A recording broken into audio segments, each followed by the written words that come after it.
Hari ini kita sampai pada permohonan yang ke-6 di dalam doa Bapa kami yang terdapat di dalam Matius pasal yang ke-6 ayat yang ke-13a. Di sana kita baca bersama-sama, dan janganlah membawa kami dalam pencobaan. Apa yang sebenarnya kita minta di dalam doa ini? Apakah Tuhan itu mencobai manusia untuk berbuat dosa? Apakah Tuhan itu memberikan pencobaan kepada setiap manusia? Tidak, ya. Alkitab di dalam Yakobus 1 ayat 13 itu dengan jelas mengatakan bahwa Tuhan tidak mencobai siapapun dengan kejahatan. Tapi kenyataannya kita masih terus menghadapi pencobaan setiap hari. Nah, kita masih terus menghadapi tantangan-tantangan hidup setiap hari, pencobaan-pencobaan setiap hari. Nah, dalam hal ini kita memohon kepada Tuhan agar Tuhan memberikan kita kekuatan untuk bertahan dan tidak jatuh ke dalam dosa karena pencobaan tadi. Nah, lalu dari mana datangnya pencobaan itu?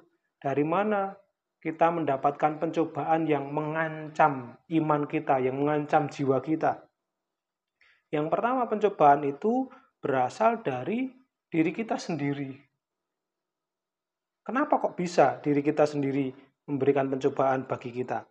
Alkitab menyebut kita sebagai manusia lama, ya, yang terus berusaha untuk menarik kita kembali ke dalam dosa. Itulah makanya diri kita sendiri itu bisa membawa kita ke dalam pencobaan, menjadi sumber pencobaan itu sendiri. Nah, Adam lama kita itu akan membuat kita itu akhirnya apa?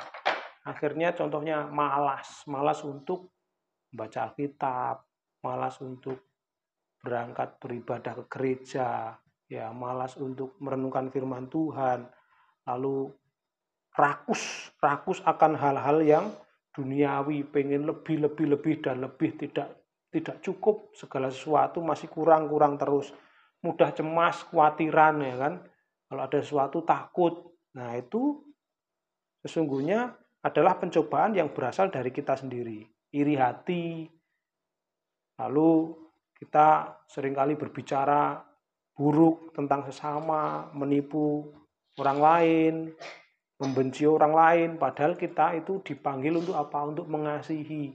Tapi Adam lama kita, diri kita itu terus membuat kita itu kembali ke dalam dosa.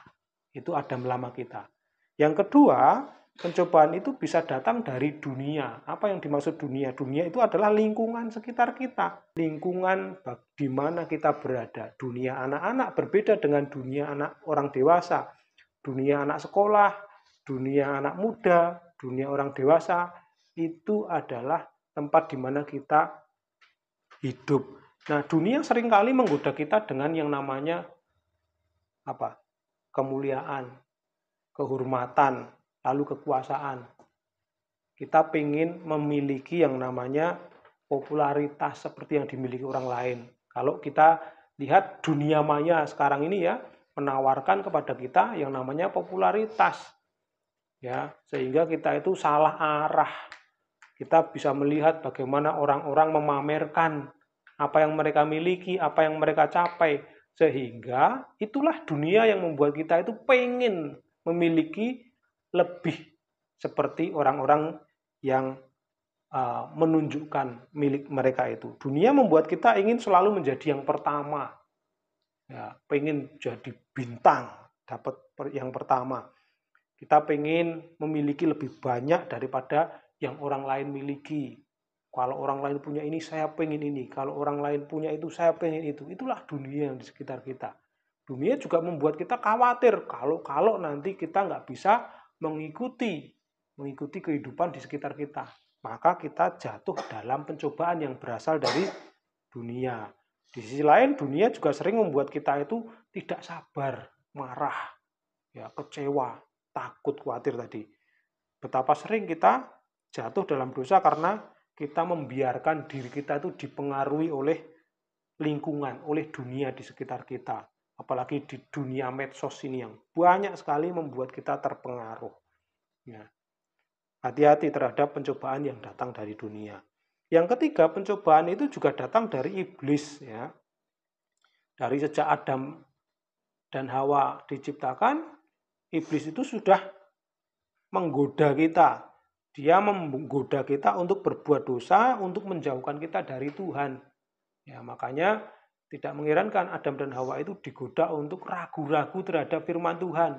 Makanya dia menggunakan firman Tuhan. Bukankah Tuhan berkata begini? Bukankah Tuhan berkata begini? Ya kan? Akhirnya mereka ragu terhadap firman Tuhan. Benar nggak sih Tuhan itu berbicara seperti itu? Ya.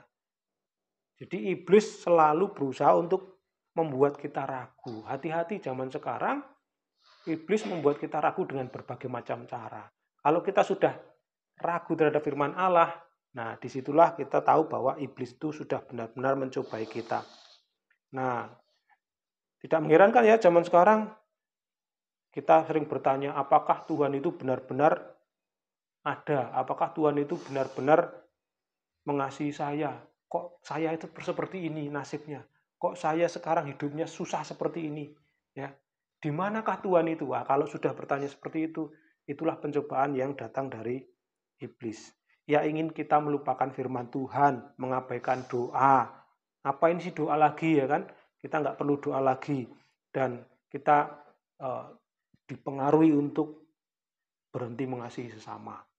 Iblis tidak menginginkan kita untuk memiliki iman yang kuat, tidak memiliki pengharapan atau kasih. Iblis ingin kita itu jatuh dalam putusasaan, ya, tidak berpengharapan, atau mungkin kita jatuh dalam kesombongan karena kita merasa mampu. Ya, jadi itulah pencobaan-pencobaan yang senantiasa mengancam jiwa kita.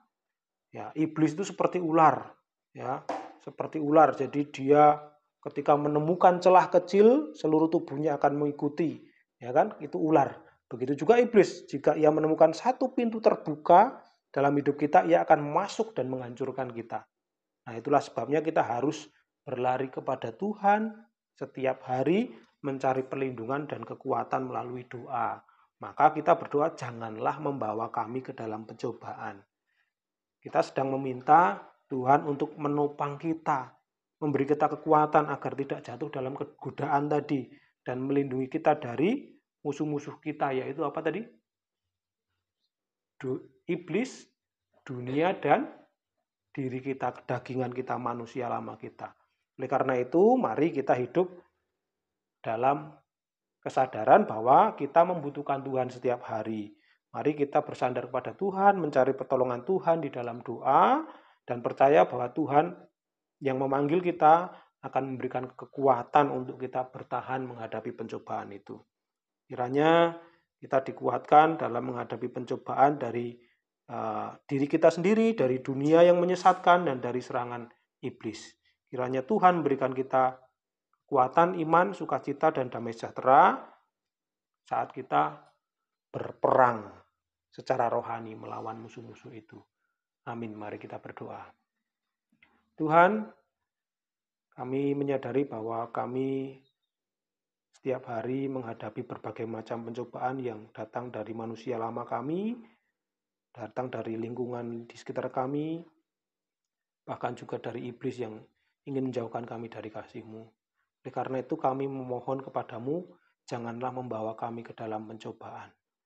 Biarlah Engkau terus menopang kami di dalam peperangan rohani ini. Dalam nama Tuhan Yesus kami berdoa. Amin.